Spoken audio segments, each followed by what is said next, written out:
Magandang araw po sa inyong lahat. Ako po si Banat Bay at eto na nga. Naku po, malupit po ito pag-uusapan natin ngayon. Exciting. Kasi mga kababayan, alam nyo naman, itong nakaraang weekend, merong uminit ang ulo sa atin. Pero maya na yan. Easy lang, relax lang mga kababayan. It's the weekend ang ating binibideo natin na to. Dapat medyo easy-easyhan lang natin, ha? So ito, pag-usapan na po natin itong mainit na issue. Ano po ba yung mainit na issue na yan mga kababayan? Itong si Imee Marcos ay nagpunta sa Dahig. Ayan. Oh, 'di ba? Nagpunta po siya sa Dahig. So, humiga po siya sa dahig. Sa sahig pala. Yung anak ng tutsang kalabaw. Oo.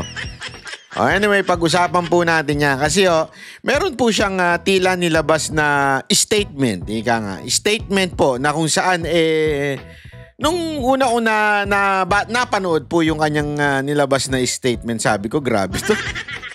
Manggang-mangga lang ang datingan. Talagang ginagamit po para po talaga sa kanya pong sariling kapanganan, di ba?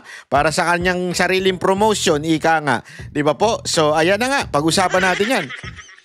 Ay nako po. So, itong video na ito, ipapakita ko sa inyo itong video na ito at panoorin nyo po at lawakan po natin ang ating isip. Bigyan po natin ng kaliwanagan ang mga sinasabi niya po dito. At atin po itong pakinggan ho talaga. Okay? Tingnan natin. Let's read between the lines. Ika nga. Di ba meron tayong ganyang klaseng kasabihan? Tayo ay wag lamang pong makinig doon sa sinasabi. Dapat po tayo ay talagang umuunawa dun sa nais na mensaheng iparating. Iba po kasi yung sinasabi lamang at yung mensaheng nais iparating sa taong bayan. Okay? Iba po yun. Kaya nga meron tayong kasabihan na read between the lines, di ba? O talagang intindihin. Yan po ang ating gawin ngayon. Kasi ako talaga nung napanood ko ito, sabi ko, anak naman ng tutsa. Lupit mo, Brad. Ang lupit mo, Day. Iba ka talaga. Yun ang masasabi ko dito kay Senator Imee. Expert. No, ako naniniwala ako yung pagkapanalo ni Marcos, ni Bongbong Marcos sa pagka-presidente, yan po ay gawain ni Imee. Alam mo yun? Yung mula sa pabanguhin ang pangalan ng mga Marcos, yung mula sa sabihin na natin yung ginto na yan, alam ko, sigurado ko, yan yung mga style ni Imee yung ganyan 'di ba, na talaga nga namang ewan ko, matatawag ba nating propaganda yan? Kasi mantakin nyo remember this mga kababayan, remember this, don't ever forget ang mga Marcos na palaya sa Pilipinas because bumagsak ang ekonomiya.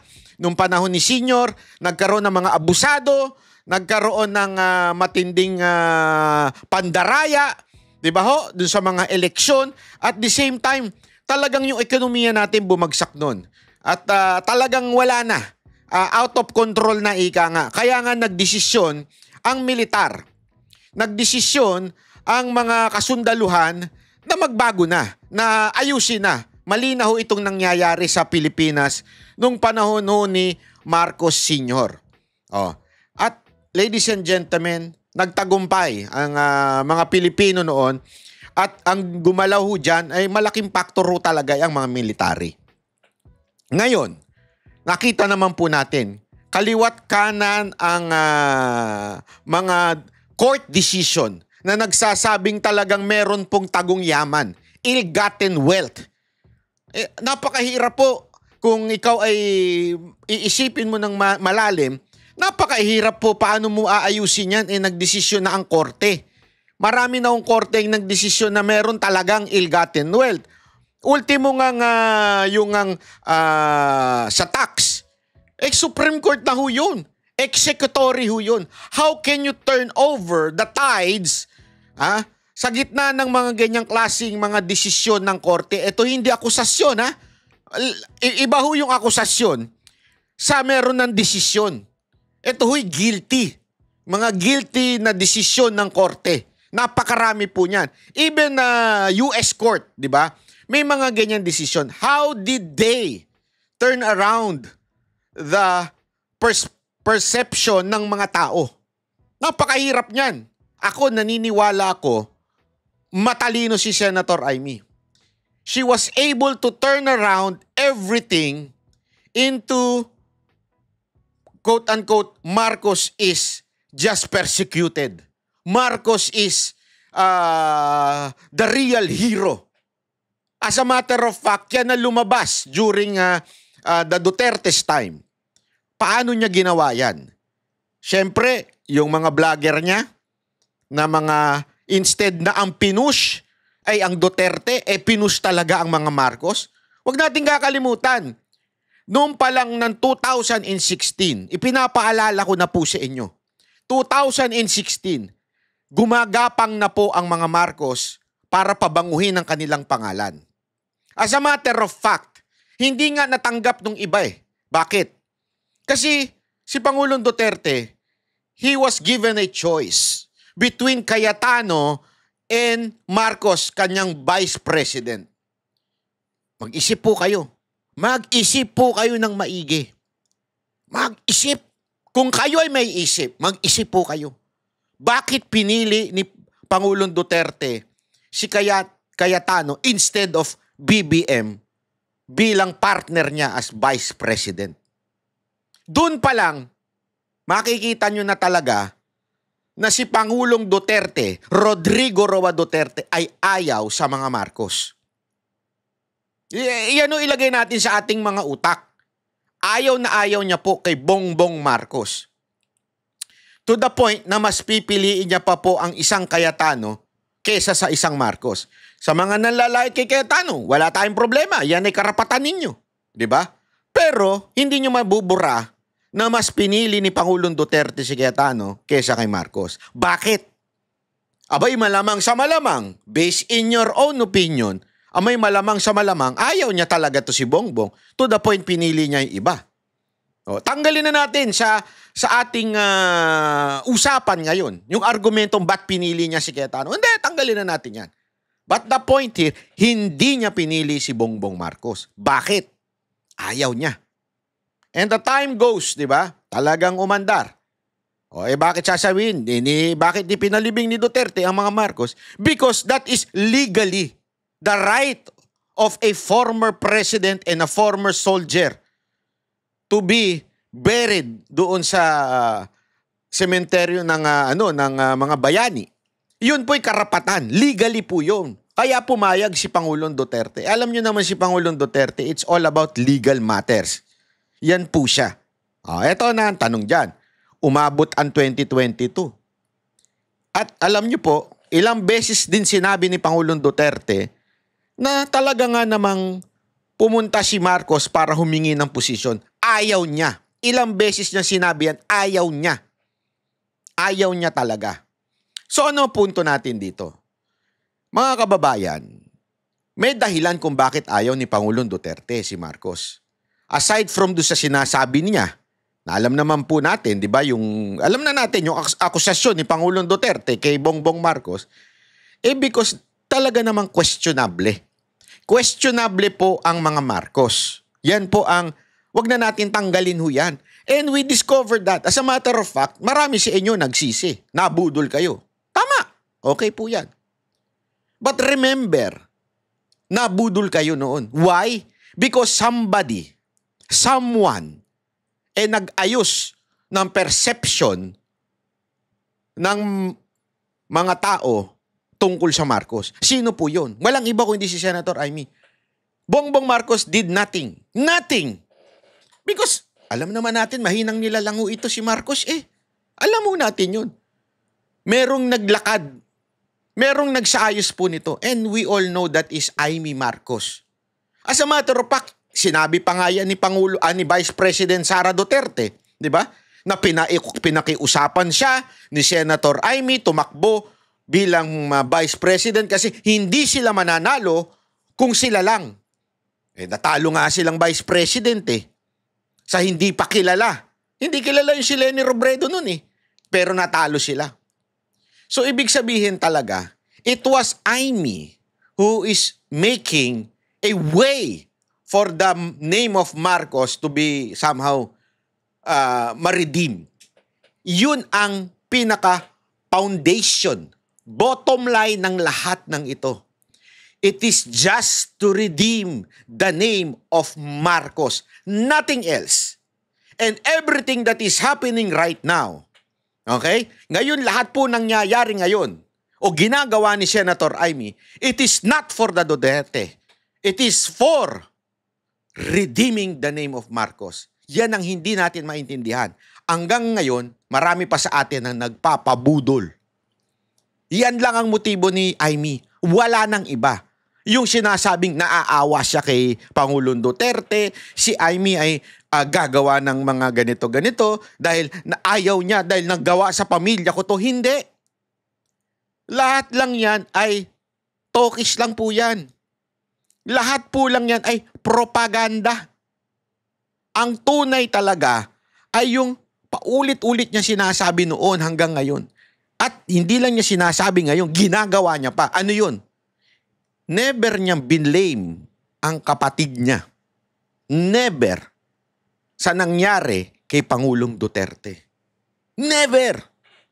Eto mga kababayan, isang katibayan. Nung nagsalita po yung kanilang campaign manager sa Alyansa, tinanong niya sila, ano ba nakita ninyong pagbagsak ng Alyansa? Ang sinabi lang niya, tinuro lang niya yung kamera o yung leadership ng Kamara because of the impeachment. Pero nung tinanong na siya nung reporter, what about the Hague? Medyo iniiwas niya. Iniiwas ni Tiangco yung tanong. Binabalik niya doon sa impeachment. Kasi kagagawa niyo ng Kamara.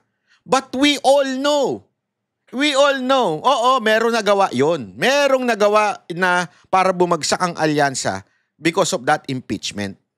But, ang talagang nagpabagsak sa alyansa, yung trigger point, ay yung tinanggal nila si Pangulong Duterte dito at dinala si The Hague. That's the trigger point. And, hindi niya sinisi ang Kamara doon. Bakit? Alam niya kasi.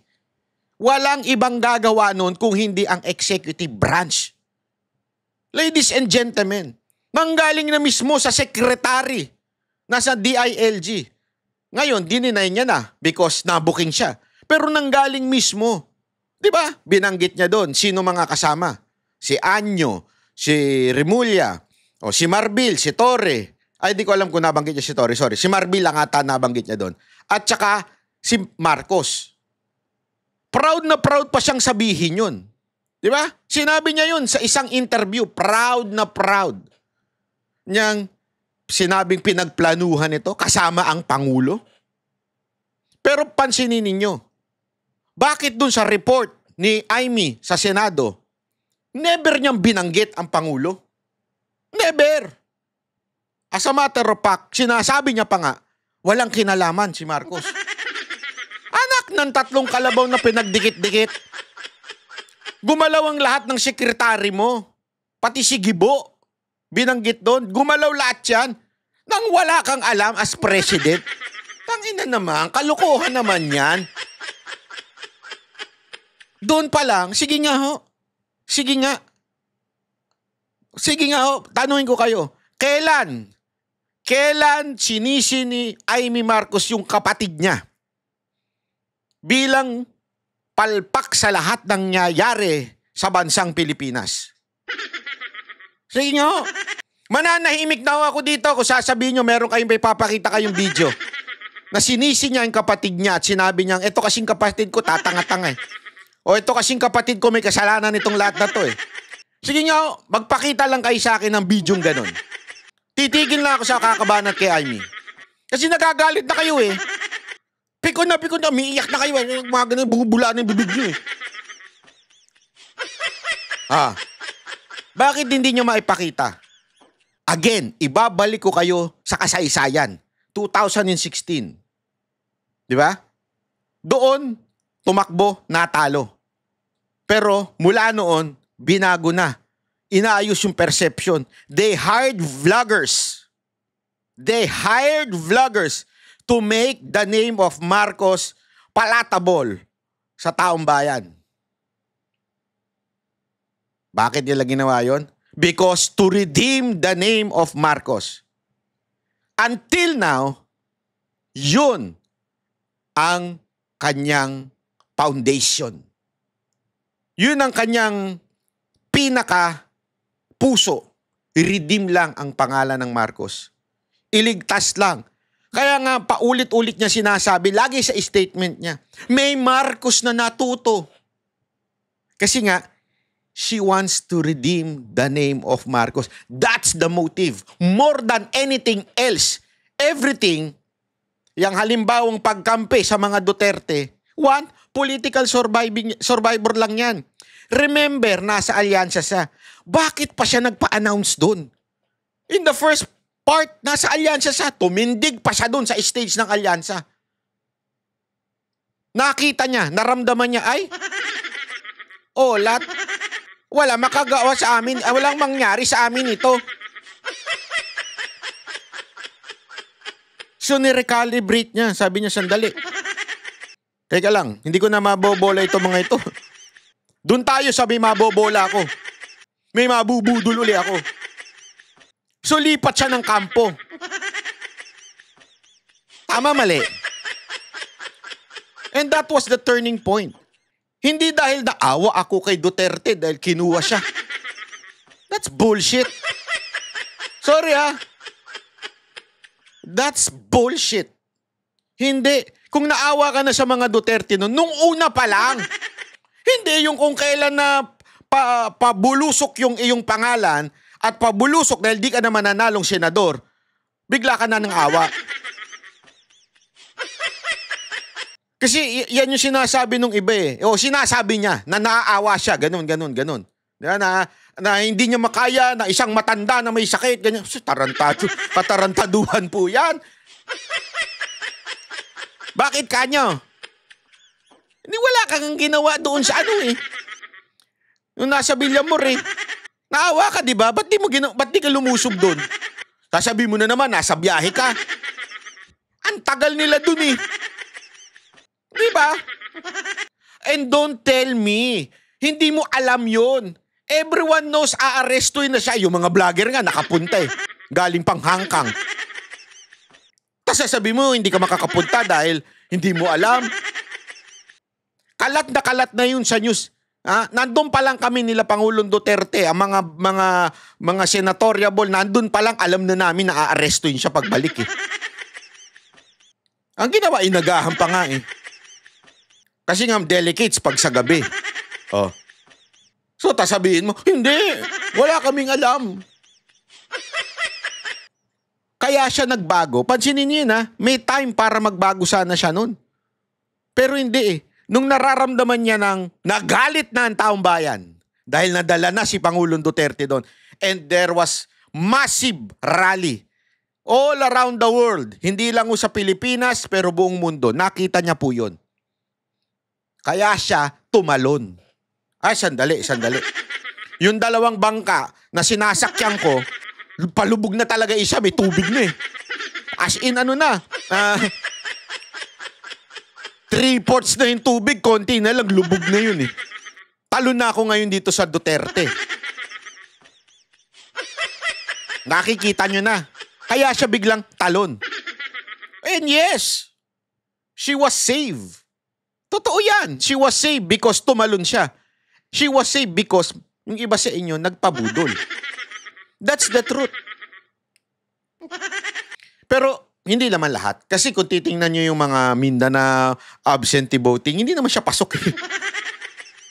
Ang pasok doon si Gringo tsaka si pangalan nito, yung isa, 'di ba? Si Kerubin, 'di ba? Hindi siya pasok.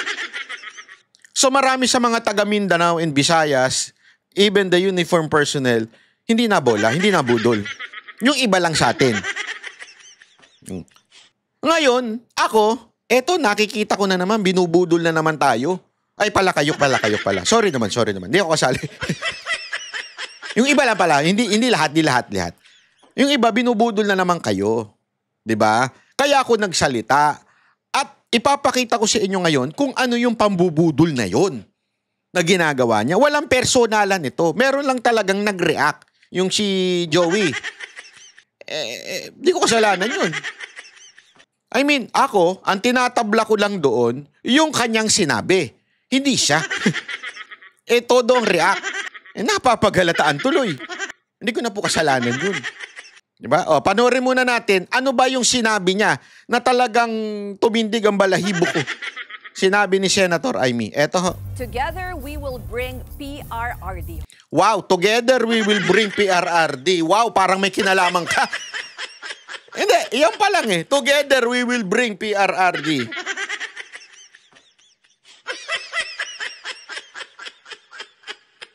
Ito yung post niya eh, nakasama yung abogado. So para talagang pinalalabas niya na she's gonna do something and I'll be part of this team to bring home Duterte. Yan po ang sinabi ni Senadora Amy Marcos matapos makipagpulong sa legal counsel ni dating Pangulong Rodrigo Duterte na si... Pagkatapos ng pagpulong kasama ang legal counsel, talagang ginamit niya. Manggagamit talaga? Hindi, manggagamit talaga eh. Baliktarin natin istorya. Istoryahin natin, ha? Baliktarin natin. Ako nakipagpulong.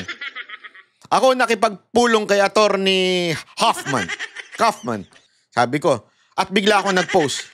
Iuuwi namin si Duterte. Ano mararamdaman ninyo? Hindi, wag na tayo mag-ano kasi yung iba dinadaan sa technical eh. Ikaw simpleng tao. Uy, tangina si Banat Bay, may kinalaman? Talagang grabe ka talaga Banat Bay. Bayani ka. Kasama ka ni Kaufman, dadalin mo ang Pangulong Duterte pabalik dito. Di ba? Yes, you would say it's not literal. I know you would say that. But to the ordinary Filipino, yun ang magiging interpretasyon. Yung mga matatalino, hindi mabubudol doon. Pero we all know na meron siyang quote-unquote target, yung mga madaling mabudol. Kaya nga pag titignan mo yung mga comment sa akin, ang mga nakasulat doon, mga troll mga walang account, mga nakatago, walang friends. Alam mo, sabi doon, hayaan na natin tumulong si Amy na kung hindi naman dahil sa hearing ni Amy, hindi matutulungan ng pag-uwi kay Duterte. So talagang ang packaging nila ng kanilang team, whoever, sino yung mga yon, di natin alam kung sino yung mga pinuno ng mga Iminatics vlogger. Yung team nila, ganun ang tema. Tumutulong si Senator Amy sa pagpapauwi kay Duterte. Kaya nga ipinost yun with the picture of the lawyer. Now tell me, sige, kayo ang mag-isip. Tell me I'm wrong. Tell me na hindi intentional yung pag-post niya with a picture of the lawyer. Tapos siya nang sasabihin niya. I know. Ako alam ko na kagad yung palusot ng iba eh. Sasabihin nila, hindi yan literal. Ayan po illegal matters. Ano yun, kasi gagamitin yung sa hearing yung sigurado ko yan eh. But again, iba ang konsepto ng ICC sa konsepto natin ng korte sa Pilipinas. Hindi pwedeng makisawsaw ang sino man. Talagang yung abogado lang, wala nang iba. Ganon kahigpit po dyan, iba usapan dyan. Bakit nakikiklaim ka? Kasi somehow, you know na may nabudol ka. You know na may mga ordinaryong Pilipino, sorry for the term, medyo gullible. Sa Tagalog, uto-uto. Madali mong mabola. Pero hindi ho lahat. Katulad naming mga banateros at yung mga nanonood dito, mga subscriber, nag-iisip na hindi ganun yun. Huwag nating palabasin na tila meron kang trabahong ginawa. Attorney Nicholas Kaufman. Nagtungo sa The Hague, Netherlands si Marcos kasama si Vice President Sara Duterte. Sa kanyang post, sinabi ng senadora na batid daw niya ang pakiramdam ng mawalay sa sariling bayan dahil naranasan na nila ito noon. Kaya simulat sa pool ay alam daw ni VP Sara ang opinyon niya tungkol sa ani ay hindi katanggap-tanggap na sinapit ng dating Pangulo. So, biktima na naman kayo. Tingnan ninyo kung papaano niya tineturn yung tides. Tingnan nyo, ano pinalalabas niya? Hindi, biktima rin kami ng ganyan. Biktima. Sandali, bigla kayo naging biktima? Hindi kasi, tama nga naman, pinatalsik yung pamilya nila. Pero sandali! Sandali! Iba usapan ninyo. Iba yon. Taong bahay na nagpatalsik sa inyo nun. Ito, hindi taong bahay na nagpatalsik kay Duterte. Politika. Si Marcos lang. Kapatid mo. Wag mo nang baguhin ang kasaysayan. Sinasabi mo na naman dito parang pareho ng ginawa kay Marcos Sr. at kay Pangulong Duterte. Magkaiba. Yung kay Marcos Sr. ayaw na ng taong bayan sa inyo. Pati yung mga sundalo ayaw na sa inyo nun. Kaya nga nagbaliktaran na nun. Yan ang katotohanan. Dito, hindi ayaw kay Duterte. Ilang tao lang. Kaya nga umiiyak yung ibang mga pulis na nanghuli, di ba? Bakit? Kasi nga po, hindi ho sila sold na dapat dalhin si Pangulong Duterte doon. Di ba? Tapos sasabihin nyo, parang pareho kayo? Biktima ka rin? Anak ng wedding, Gago! Sorry Senator Amy, wag ako. Wag ako. Hindi mo ako madadaan sa ganyan mo. Yung mga ganyang hirit, nako po, tablado sa akin yan. Bahaging pa ni Senadora Marcos, hindi raw siya naghintay ng 39 na taon para magkamali muli. At may Marcos daw na natuto na sa kasaysayan. So ayun, ligtas na naman. May Marcos na natuto sa kasaysayan. So sa madaling salita, sila lang yun. Siya lang yun. Si BBM lang yung Marcos na yun. Ha? Na mali. Ako, maayos ako na Marcos. So, ligtas na naman ang mga Marcos. Gago! Now, kung hindi nyo ito naaamoy, ewan ko na lang sa inyo. Hindi. Kung nagpapaniwala kayo sa ganito, ewan ko na sa inyo. Magpatingin na po tayo.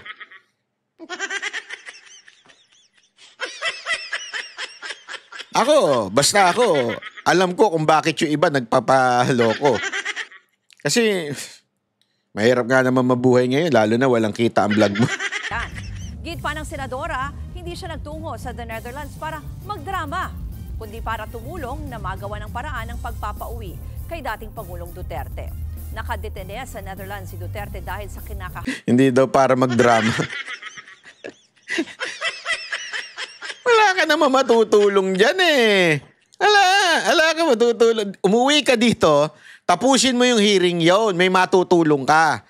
Yun na lang eh. Alam mo, again we are thankful.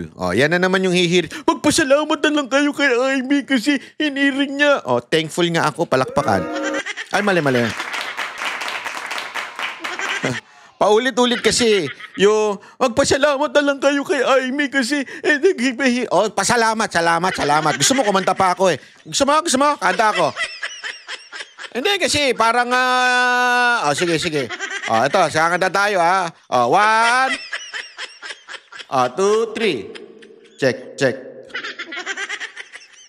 Salamat at tayo'y nagkasamang muli. Salamat sa kaibigang mong manggagamit.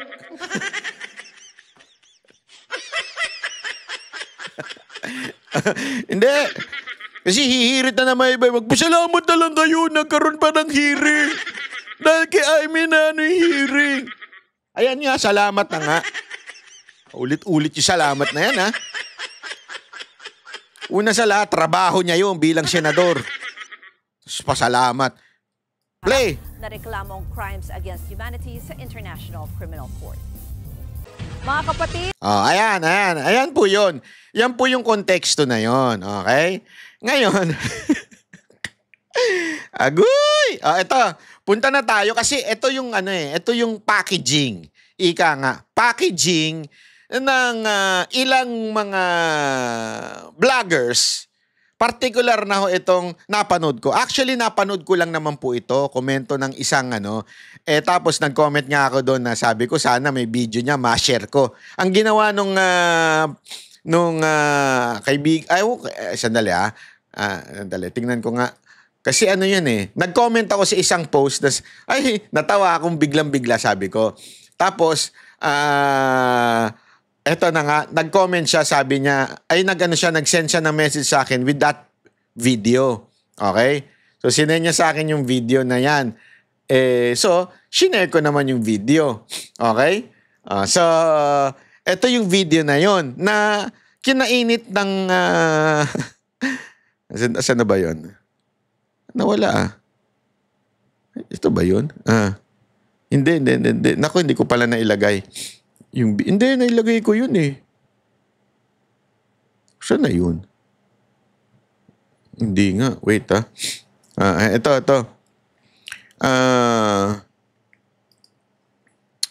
Sandali Chotomate kudasai ha? Masyado kayong excited Ayan. Wait lang. Okay. Ayan. Ito yung video. Sandali Ayan.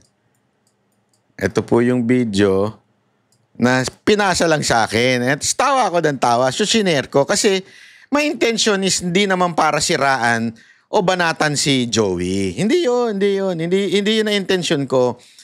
Gusto ko lang i-correct yung maling perception. Maling perception about dito sa issue na ito.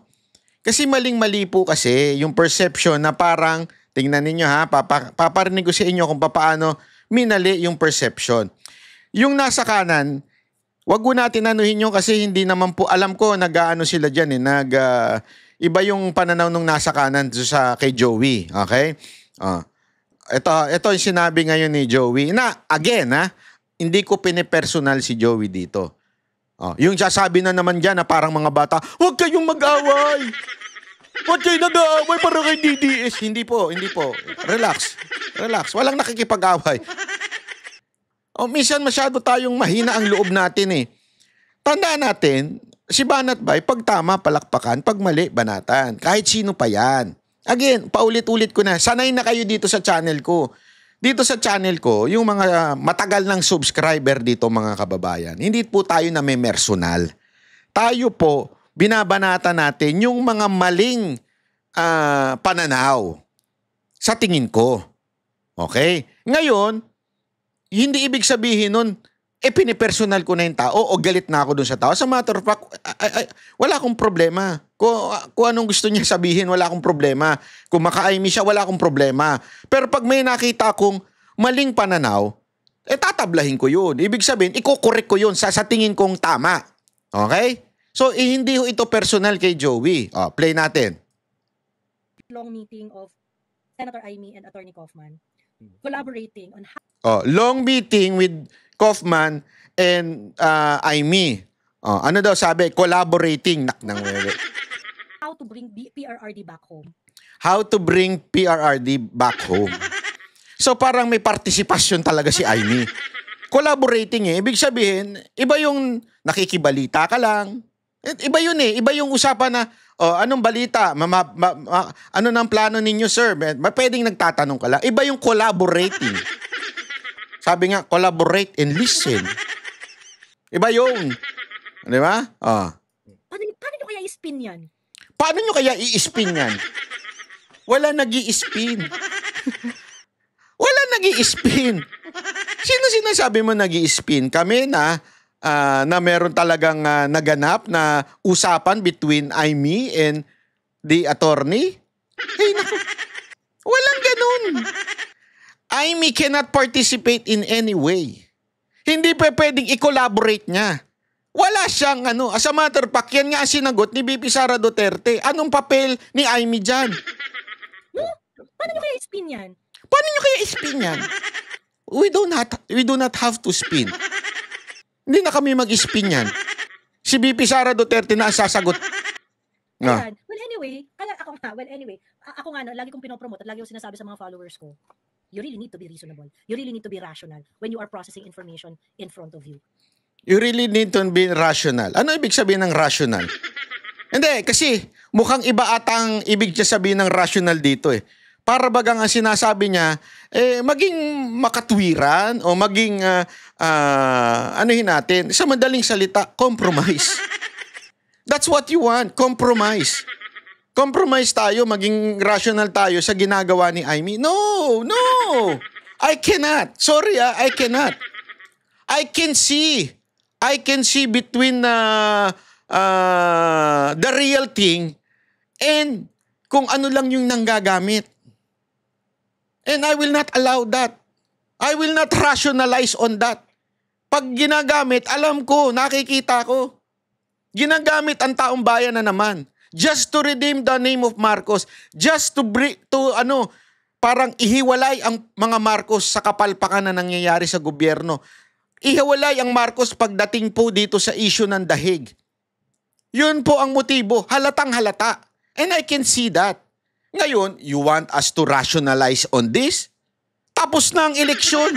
Ginamit nyo ng propaganda yan eh. Diba? Ginamit nyo ng propaganda yan para manalo si Amy. Okay, you won. May mga napaniwala kayo. Walang problema. But, kaming mga hindi nagpabudol, at marami yung mga talagang tunay na matagal ng DDS, hindi nagpabudol. Ngayon, kung gusto niya talagang tumulong, concentrate on the hearing, gumawa siya ng paraan kung paano masuspend, kung paano madire-diretso talaga na makulong yung mga pasimuno, yung mga sekretary, si Torre particular, si Marbil. Kaya lang, wala na sa posisyon si Marbil. So sana, yun ang gawin niyang focus. Huwag na siyang makisawsaw dyan. Makikisawsaw pa siya dyan, wala naman siya magagawa eh. Sawsaw siya ng sawsaw. Pasagutin nga natin si VP Sara. So ayan yung sitwasyon. Yun yung sinasabi ko ever since na may political value si Amy. A few moments later. Ma'am, kasama niyo po si Senator Amy Marcos. Nagkita po sila ni Attorney Kaufman. Ano po yung naging role ni Senator Amy sa case po ni PRRD? Ay, wala po. Wala po. Ay, wala po. Wala po siyang role. Walang collaboration. Anak ng weting. Yun ang ating pinasisinungalingan dito. Hindi natin pinepersonal. Again hindi ko po pinepersonal si Joey. Kung love nyo siya, walang problema. Maniwala po kayo sa kanya. Wala akong problema doon. Go lang. Sige lang, support lang kayo. Pero mali lang yung, sa akin, sa tingin ko, mali lang po yung sasabihin mong may naitutulong siya dyan, may collaboration nagaganap, i-spin namin ng istorya. Wala kaming ini-spin. Si VP Sara na nga sumagot eh. Ano pa i-spin namin dyan?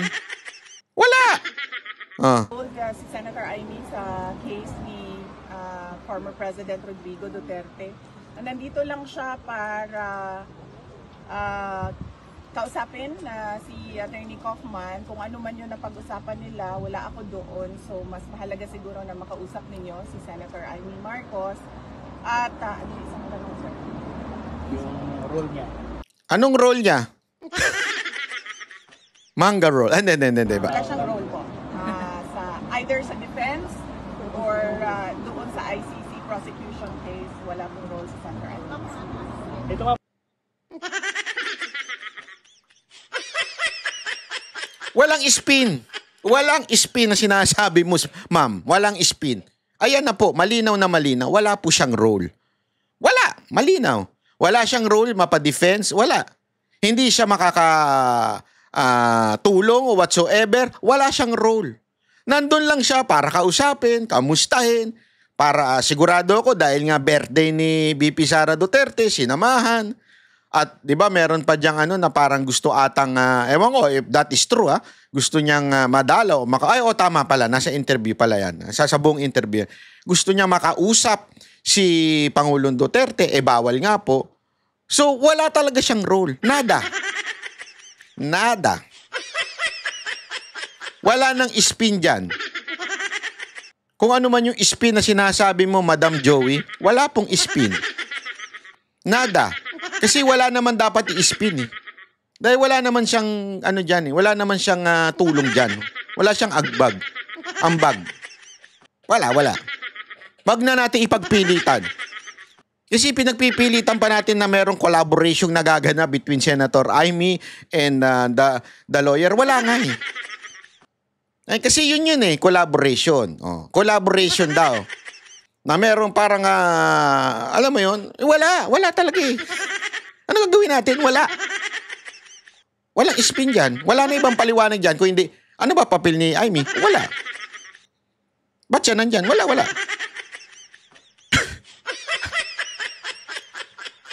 Para lang dumalaw. Eto, papakita ko sa inyo Yes.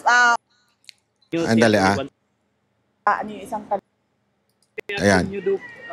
Yung ma'am, any reaction po sa gusto ni BBM na siguro ang mga personal na ma'am, kasama niyo po si Senator Amy Marcos. Ayan. Nagkita po sila ni Attorney Kaufman.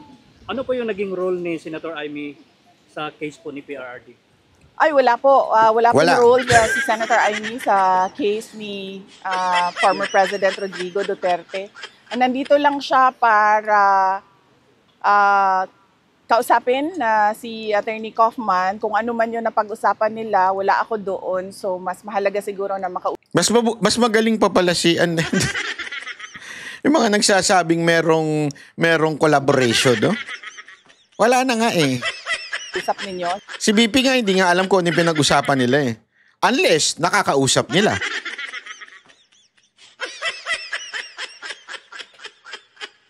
Hindi, ito isipin nyo Nung tinanong si BP kung ano daw ba, sabi niya, siya na lang tanungin nyo kasi sila nag-usap. Pero wala siyang dito. Wala siyang papel dito. Pumunta lang siya talaga para kay Duterte. Sa akin, birthday ko, tsaka si Duterte, di ba? So wala siyang papel dito. So, mismong si BP Sara Duterte, hindi niya alam yung pinag-usapan ni Kaufman at saka ni Amy. Unless may ibang nakakausap ni Joey si Amy, baka alam niya na kaya may collaboration.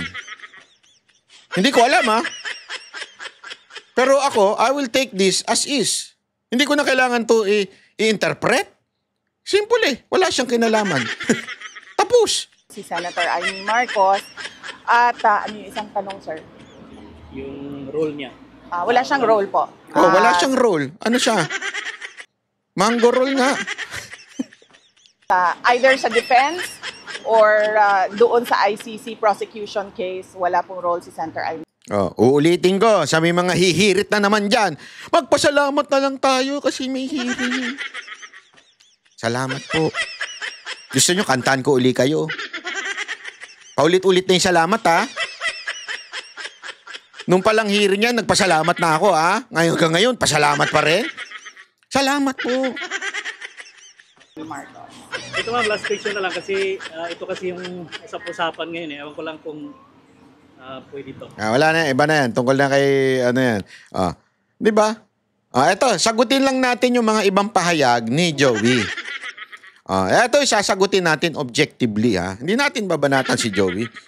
Babae yan Gagamit ng yan, delicates. Hindi ko sinabing gagamitin niya. Pag gumamit ng yan, mahirap pa naman pagka kinontra ang babae. Kasi nga, sabi nga, ang babae ay laging tama. Pag ang lalaki, tama, mali pa rin ang lalaki. Tama pa rin ang babae. Kaya mahirap talaga pag ginamitan na ng baka gamitan ng iba. Hindi ko sinasabing si Joey baka gamitan ng iba na mga gender issue. Kaya sasagutin natin ng very objective. Ika nga. Very objective. O, ayan. This is the problem of people with limited understanding of legal process. English yan, kaya matalino yan. Pag English, matalino eh. Inday is answering as a lawyer. Ang galing ng interpretasyon. Hindi ba Inday is answering as a daughter? Kasi katabi niya yung nanay eh. So, hindi as a lawyer. Sabagay, English, matalino pag English. Role of Senator Amy in the case? Malamang wala. She is just a reference. She is not part of the defense team. She just submitted her findings in the Senate, which Attorney Kaufman had used already in some of his findings. Bayani talaga, oh. Bayani ang dating. Kagaya lang yan ng role ni Conti sa ICC. Wala siyang role sa prosecution ng case itself. Pero alam mong siya ang tumutulong sa mga victims. Kuno, juice me.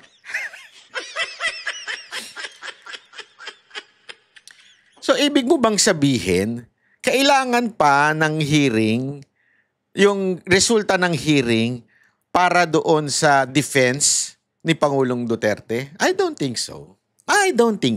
Sinagot na ni Panelo yan eh. Actually, sinagot na ni Panelo. Even without the findings of Senator Amy doon sa hearing, every one of us knows that the ICC has no jurisdiction at all in our country. Therefore, the warrant is not valid. Simple lang. Wag na natin paikot-ikutin. Kasi yun, doon sa hearing, pinatutunayan lang doon. Thank you sa hearing ha, ulitin ko ulit. Pinatutunayan lang doon sa hearing kung sino-sino yung mga involved. The ICC has nothing to do with the involvement ng mga official. Wala silang pakialam kung sinong umaresto, sinong gumawa. Hindi yan ang argumento. Ang argumento sa ICC is it a legal process? Dumaan ba sa due process? That's the question. And we all know, walang kailangang patunayan ang defense o itong si Attorney Kaufman at sasabihin niyang kailangan ko itong hearing ni Amy para masabi sa inyong wala talagang nangyaring due process. The mere fact that there is no court in the Philippines na nagsabing, yes, dumaan sa amin at ito si Pangulong Duterte para harapin kayo. Because the article says na kailangan dumaan sa local court. Where is that fucking paper na local court na nagsasabing dumaan sa amin at ibinigay namin sa inyo? Wala. Hindi ibig sabihin, hindi na kailangan ng hearing pa ni Senator Amy to prove that. The mere fact na there is no court na nag-endorse at sinabing eto, dumaan sa amin at ayan o, binigay namin sa inyo si Pangulong Duterte. Hindi na kailangan. Doon pa lang po, olat na ang kalaban. Again, uulitin ko, mga putang ina, nakailang ulit na ako ha. Salamat kay Amy dahil sa hearing. Nalaman natin kung sino mga involved. Pero walang concern doon ng ICC. Hindi na kailangan ng ICC yun, malaman pa. Ano paparusahan ng ICC? Ito si Torre, Bastos. Ito si Remulla, hindi dumaan sa korte. Sinabi lang nila na DOJ. Ay, korte. Paparusahan namin yan. Sa tingin nyo ang ICC, concern pa yon? Hindi. The only thing that the ICC need is o mapatunayan ni Attorney Kaufman is yung jurisdiction. Kung meron bang jurisdiction. That's the first kasi. Alam mo, sorry ha, kasi marami po akong kaso kaya nag-aral na po ako pagdating sa mga kaso. Ang unang kine-question ng abogado ay yung jurisdiction ng court. That's the very first thing. Jurisdiction ng court. Yan po ang unang tinitignan. More than the argument itself, yung jurisdiction. Kasi, from there, pwede na kagad ma-dismiss yan nung korte na yon at ilipat nila sa ibang korte. Doon pa lang. Wala pa dun sa details. Kaya nga, bullshit ang collaboration. Again hindi ko po binabanatan si Joey Again, sa mga magsasabi na naman paulit-ulit dyan. Wag na kayong mag-away. Hindi ko tayo bata. Matanda na po ako. Mukha lang akong bata.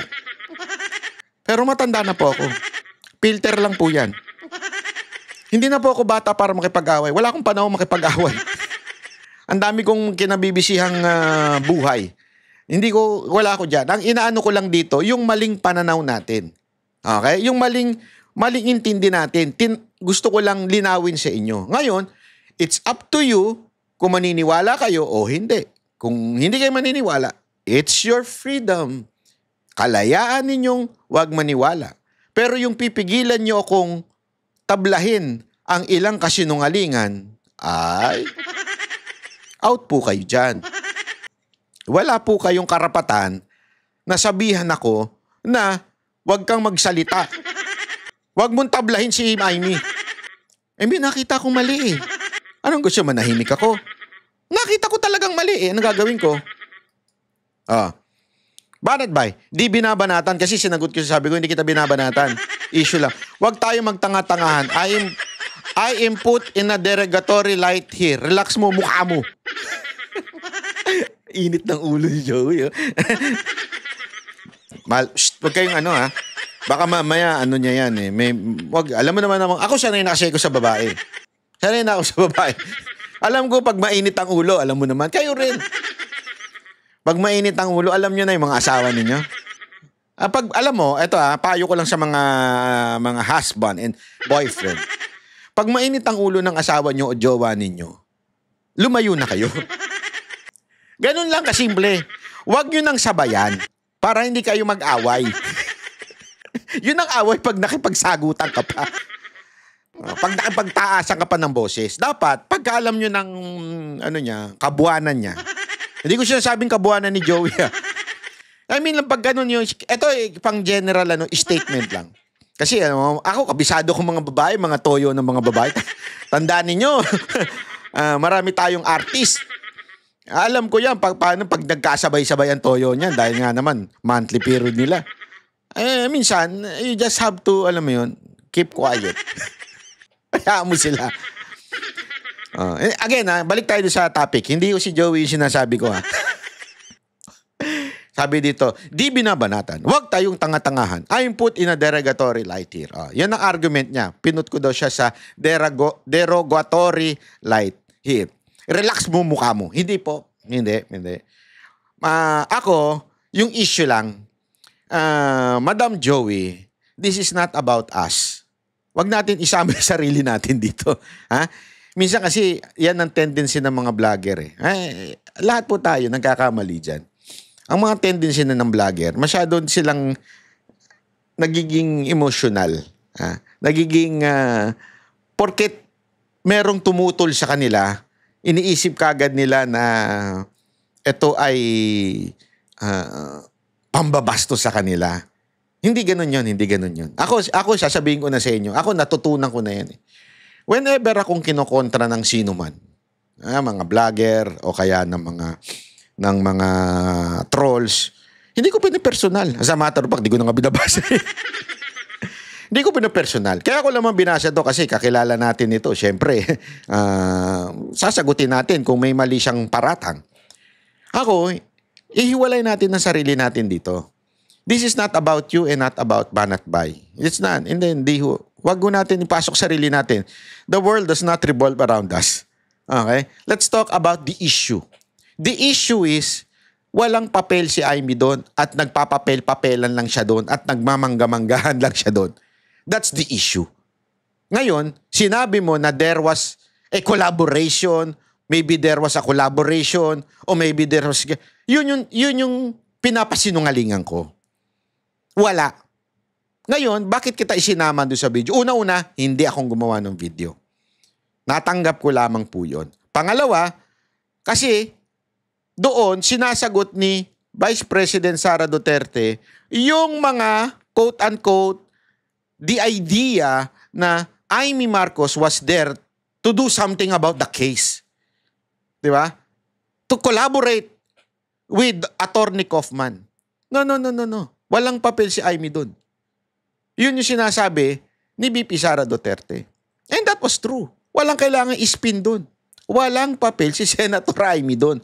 Period. Yun lang. Hindi yun para bastusin ka. Pinasisinungalingan. Ang hirap kasi sa atin, ang lakas natin bumara ng iba. Ang lakas natin bumanat doon sa mga maling opinyon ng iba sa tingin natin. Pero pag tayo na ang pinasinungalingan, abay, kumukulo ang dugo natin. Huwag ganun. Dapat handa ka rin. Dapat handa ka rin na tanggapin kung merong hindi nag-agree sa'yo na kahit kasamahan mo pa. Ulitin ka. Ako kasi wala akong pakialam eh. Kahit kasamahan ko sabihin sa akin na hindi sila agree, okay lang. It's okay. It's your opinion. I respect that. Diba? Yan nga yung pinaglalaban natin eh. They should respect our opinion. Yan ang pinaglalaban natin. Diba? Kala ko ba yan? Kaya nga nagagalit tayo sa mga congressman eh. Dahil nga pinakikialaman yung freedom of speech natin. Pero ito tayo, nagagalit tayo pag binabanatan yung ating opinion. Bakit ganun? Baligtad. Hindi, ano na nangyari? Huwag tayong ma-offend kung pasinungalingan mo yung sinasabi ko. Yun lang naman yun eh. Pasinungalingan mo yung aking argumento. Hindi yung relax mo mukha mo.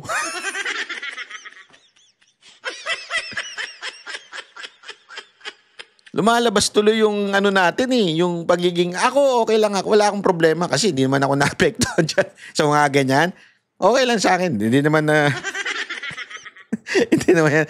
Hindi, sa akin ha, ako wala akong problema dyan. Kaya nga ako natatawala, puro tawa lang ang reply ko dyan eh.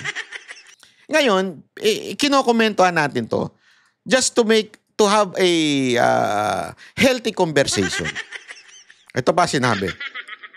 Sabi ko kasi easy. Kasi mainit na ulo niya. Walang easy. Posting a content as if BP is debunking me is not easy unless di mo maintindihan sarili mong post.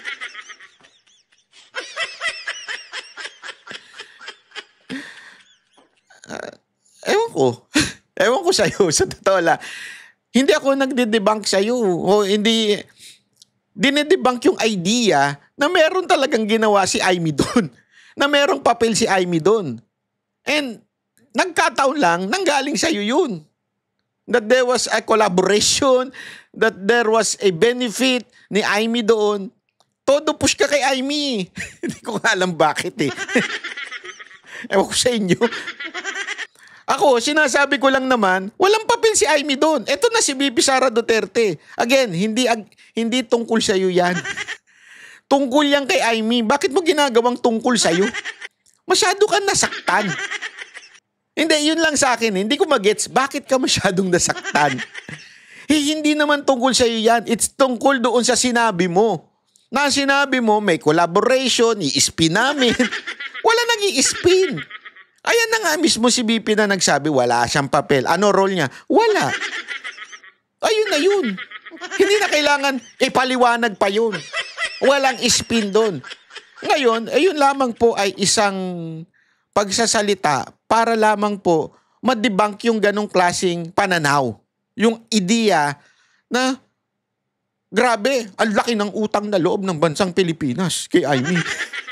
Na parang ibabalik niya. Sino nagsabi nun? Siya. Si Amy. Sabi ni Amy, di ba? We will bring back together. Kasama pa si Kaufman doon. Oh.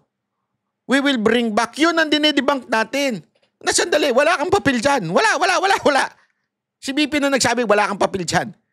Tapos sasabihin mo, we will bring back together. Kasama mo si Kaufman. We will bring back together Duterte. Yun yung pinasisinungalingan natin. Nagkataon lang, may iba kang, same yung sinasabi mo, doon sa sinasabi ni Amy. Kaya tuloy, na-debunk ka. Yun lang yun eh. O ngayon, kung mali yun, o di pa sinungalingan mo. Ganun lang kasimple. Explain mo sa tao, bakit ganun? Na wala naman pala siyang papel. Pero kung ano-ano sinasabi niya. Di ba? Naintindihan natin? Huwag tayong masyadong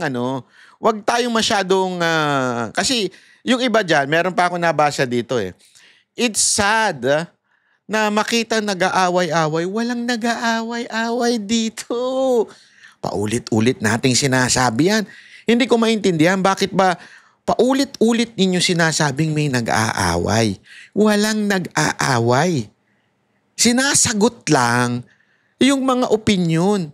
Kalayaan natin eh. Huwag tayong masyadong emosyonal. Na tila para bagang, so everything that we say is correct. Lahat ba kaming mga vloggers, lahat ba tayo nagsasalita ay tama? Maging ako, tama. So dahil ako si Banat Bay, pag kinorek mo ako, inaaway mo na ako? Hindi, ako walang problema sa akin yun eh. Ulitin ka, kung ako i-correct mo sa tingin mo dahil mali yung pananaw ko, okay lang. Okay lang. Kalayaan mo yun eh. At ako i-encourage pa kita.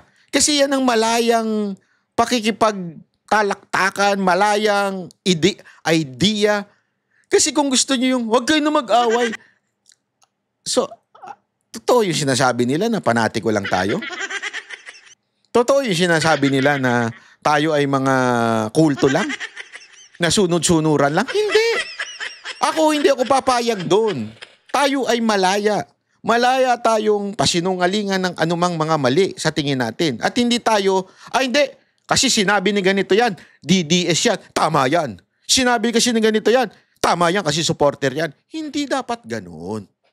Lahat tayo nagkakamali. Pag may nakita kayong maling argumento, sa tingin ninyo ay mali ito, huwag niyong paniwalaan agad-agad. Pwede nyo sabihin, hindi ibig sabihin, away na kaagad. Ang babaw po nun. Ang babaw po nun. Medyo iangat natin ng level. Kasi kung gusto nyo ng ganon, alam mo kung anong klaseng ganong ugali? Ugali yan ng mga tanso. Ugali yan ng mga loyalista. Hindi tayo ganon. I hope hindi tayo ganon. So, at again, paulit-ulit ko naman pong sinasabi na kung medyo takot tayo at madali tayong masaktan, ay, ladies and gentlemen, maybe Banat Bay or the Banateros is not right for you. Kasi we say what we think is wrong. Whether kahit kanino pa nanggaling yan, as long as it is wrong, banatan yan. Yun lang naman po. Again, hindi ko sinasabing kami ang tama o ako ang tama. Hindi. Again, kung gusto ninyo, sa tingin ninyo, may mali akong nasabit, mali akong opinion. Aba, sabihin mo, pasensya ka na, Banat Bay. On this part, I do not agree. On this part, kasi ito sa tingin ko, okay lang. Karapatan mo yan. May sarili kang utak. Hindi ka dapat nadidikta. As a matter of fact, I appreciate that kind of thinking. Na nag-iisip ka at hindi ka lang sunod-sunuran. Yan ang dapat sa atin. Kasi yan ang mas gusto ko kasi 2028 na. Baka mamaya, sobrang push nila kay Amy. Sobrang promote nila kay Amy. Dahil ayaw mong questionin, dahil ayaw mo nang nag-aaway-away. Mabudol ka uli.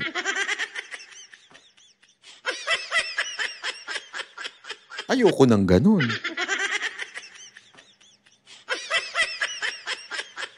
Sana lang naman, sana lang naman po ay magbukas tayo ng ating pag-iisip. Huwag tayong sunod-sunuran. Hindi po pag-aaway ang tawag dyan. Yan lamang po ay pakikipag-argue. Iba po yung nag-aaway lang dahil nonsense. Yan po ay sasabihin mo yung nais mo, sasabihin ko yung nais ko. Opinion ko ito, maaaring mali, maaaring tama. Nasa sayo yan kung paniniwalaan mo o hindi. Ako po si Banat Bay. Maraming salamat po. Yan ang Banateros, boses ng ordena.